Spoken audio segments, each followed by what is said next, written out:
আসসালামু আলাইকুম প্রিয় ভিউয়ার্স, যে যেখান থেকে এই মুহূর্তে আমার এই ভিডিওটি আপনারা উপভোগ করছেন, সবাইকে আমার আন্তরিক শুভেচ্ছা, সালাম, আদাব। আশা করি সকলেই ভালো আছেন। আজকের এমন একটা বিষয় নিয়ে আপনাদের সম্মুখে উপস্থিত হয়েছি, বিষয়টির নাম শুনলে অনেকেই ভয়ে আটকে ওঠেন, সকলেই ভয় পান। সেটি আসলে আনন্দেরই বিষয়, কিন্তু সেটি যদি হয় আসলে বিষাদের, তাহলে এর থেকে কষ্টজনক আর কিছুই হতে পারে না। অর্থাৎ আমি যেটি বলতে চাচ্ছি সেটি হচ্ছে সাপ। সাপকে আমরা কে না ভয় পাই? সাপ দেখলে এবং সাপের নাম শুনলেই আমরা আসলে ভয়ে আটকে উঠি। তো তেমন একটি বিষয় আজকের সকালে 10টা সাড়ে 10টার দিকে যশোরের শার্শা উপজেলার সাড়াতলা বাজার ব্রিজ, যে নবনির্মিত যে ব্রিজ নির্মাণাধীন যে ব্রিজ, সেই ব্রিজের ঠিক আমি যদি একটু দেখানোর চেষ্টা করি আমার ভিডিওর মাধ্যম দিয়ে আমি যদি একটু দেখানোর চেষ্টা করি যে এই যে ব্রিজের অংশের এই জায়গাতে একটি সাপ, দাঁড়ার সাপ, যেটি সম্পূর্ণ নির্বিষ, এবং এই দাঁড়ার সাপটি প্রকৃতির অনেক ভারসাম্য রক্ষা করে এবং আমরা গ্রাম অঞ্চলে বিশেষ করে কৃষকের বন্ধু হিসাবে এই সাপটিকে চিনে থাকি। তো সেই দাঁড়াস বড় আকৃতির, আমি নিজে হাতে মেপেছি যে 5 হাত, আমার হাতের 5 হাতেরও বেশি এই সাপটার লম্বায় 5 হাত এবং বিশাল আকৃতির, অর্থাৎ তার দৈহিক অবস্থা এত মোটা, এই ধরনের সাপ সচরাচর, এই ধরনের দাঁড়ার সাপ সচরাচর দেখা যায় না। তো আমি সেই সাপটি যখন এইখানেই ছিল, এই জায়গাতেই ছিল, লুকায়ে ছিল ভয়ে, কিছু লোকজন তারা একজন যখন সাপটি দেখে এমনি আসতে, তখন ভয়ে সাপটি ভেতরেই লুকায়ে ছিল। তো কয়েকজন লোক এসে লাঠি, এই যে লাঠিও এখানে আছে, এই লাঠি সহ আরও কিছু লাঠি দিয়ে তারা কিন্তু এই সাপটি ওই ভাঙা অংশের ভেতর থেকে বের করে এবং সাপটি অনেকেই মিলেই কিন্তু মেরে ফেলে। আমি সাথে সাথে যখন আমি জানার পরে যখন এখানে আসলাম, তখন সাপটি বের হয়নি, এর ভেতরেই ছিল। কিন্তু যখন সাপটি বের হয়েছে, আমি সকলকে মানা করার সত্ত্বেও কিন্তু সাপটি সকলে মিলেই মেরে ফেলেছে।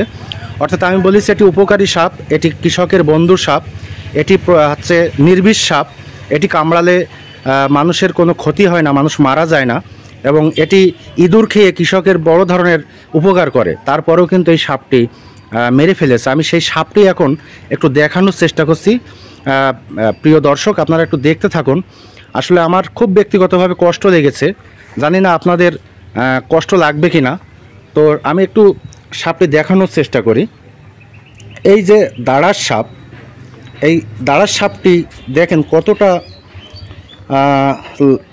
লম্বা এবং বিশাল দৈহিক আকৃতি এই সাপের, সেটি আপনারা আমার ভিডিওর মাধ্যম দিয়ে নিশ্চয়ই বুঝতে পাচ্ছেন। আমি একটু এর যে বুকের যে সাইডটা, সেটি একটু আগে দেখানোর চেষ্টা করছি, আপনাদেরকে দেখাচ্ছি। এই জায়গায় আঘাত করা হয়েছে, দেখেন পুরো 5 হাত, আমার হাতের 5 হাতেরও বেশি এই সাপটার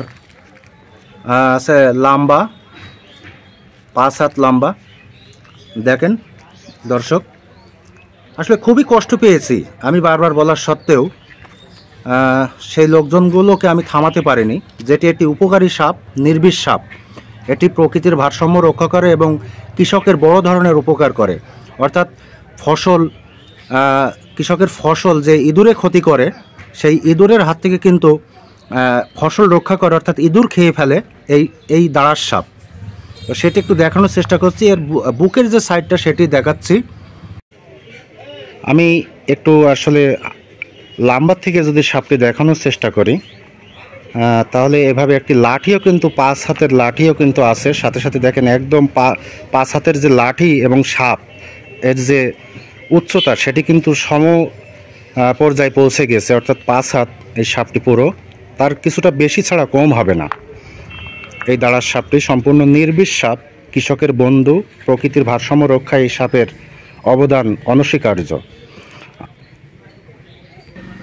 সাপটির ঠিক পিঠের সাইডটা যদি আমি একটু দেখানোর চেষ্টা করি আমার স্ক্রিনের মাধ্যম দিয়ে বড় করে, তাহলে আপনারা একটু দেখবেন। এই জায়গাতে কিন্তু আঘাত করা হয়েছে, লাঠির দিয়ে আঘাত করা হয়েছে।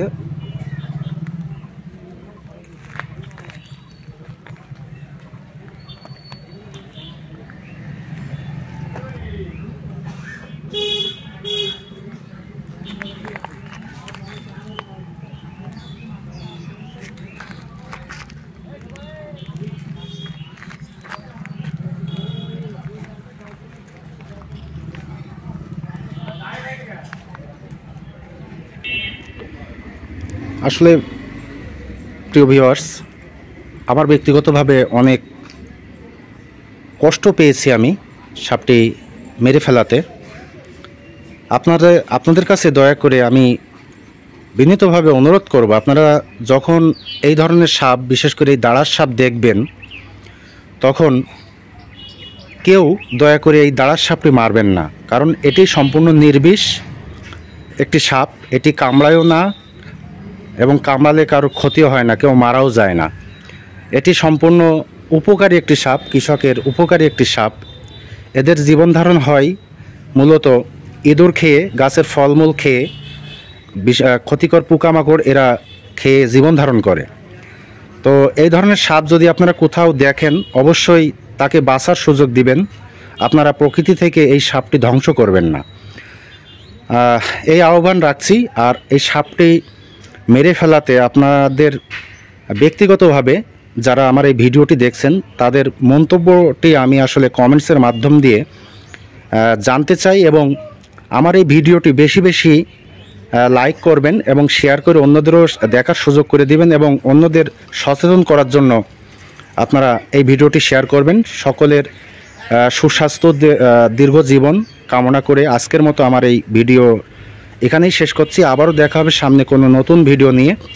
সেই পর্যন্ত সবাইকে আবারও শুভেচ্ছা, ধন্যবাদ সবাইকে।